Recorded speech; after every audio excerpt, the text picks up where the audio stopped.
Take a look at this map. It shows the change in coronavirus cases over the past 2 months.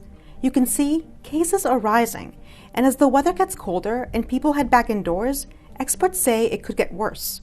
As we get through the fall and into the winter, with the holiday season going, we've got to do something different. Experts warn that many buildings, like restaurants, schools, and homes, are not equipped with the ventilation and filtration systems needed to reduce the spread of COVID-19.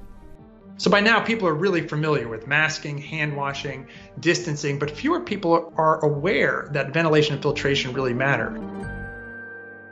It's now clear that the coronavirus travels through the air, which is why indoor gatherings can be so deadly.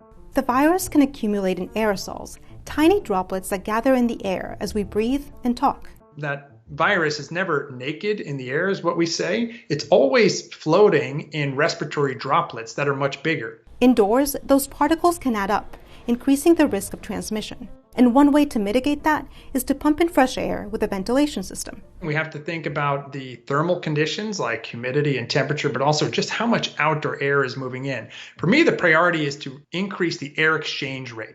The air exchange rate determines how many times an hour fresh air circulates through a building. There's not an exact recommended rate, but experts say that 3 to 6 exchanges per hour is ideal.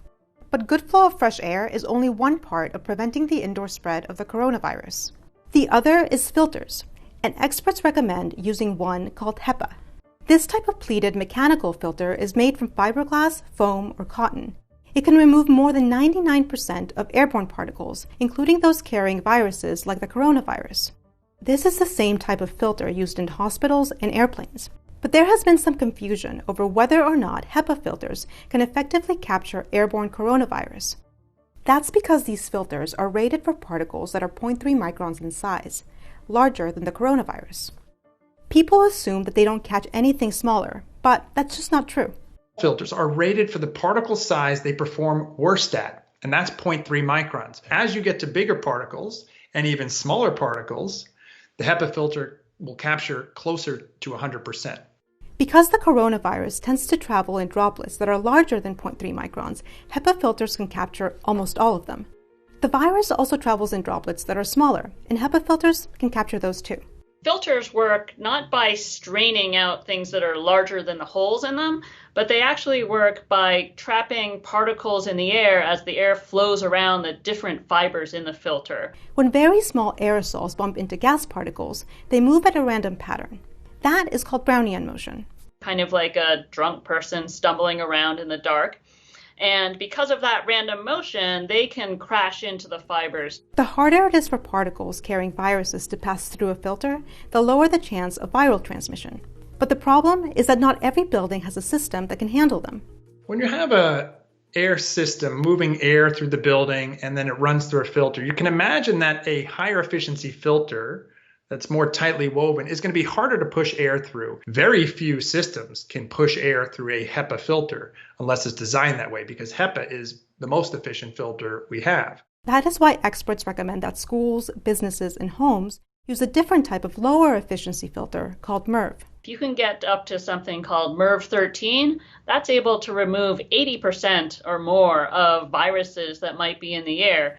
This is important because this type of filter can be installed in standard ventilation systems, like what you might have in your home. Still, there are plenty of buildings that aren't able to adapt this type of filter either. Many people are starting to realize for the first time that their buildings can't respond. Their systems are not dynamic. They're not resilient. They can't increase capacity. Older and underfunded schools face some of the biggest challenges. According to the U.S. Government Accountability Office, 41% of districts need to update or replace their ventilation system in at least half of their schools, which adds up to about 36,000 schools nationwide. The Washington, D.C. public school system spent $24 million on upgrades to handle higher efficiency filters in preparation for the return of students and teachers. And it's not just pricey for schools. Some restaurants will need to spend over $30,000 to upgrade their systems, in addition to operating costs. You pay more for energy to bring in more outdoor air and condition it, and also work harder. Your system will work harder to push air through a higher efficiency filter. The air pumped into buildings also needs to be cooled or heated, which adds to energy bills. Even though not every building can afford to make these adjustments, experts say there are other solutions. For older buildings with outdated systems, opening windows is a good, cheap option. But in the winter, this isn't always possible, and some buildings have windows that are sealed shut. If you can't hit the targets, consider supplemental air cleaning through the use of a portable air cleaner with a HEPA filter.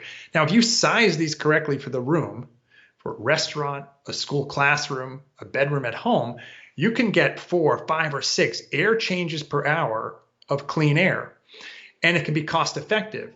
That's what the DC public school system did, in addition to upgrading their ventilation systems. The bottom line, we know that the coronavirus can spread through the air, and we know how to reduce the risk of transmission. The biggest hurdle will be the cost of putting the science into action.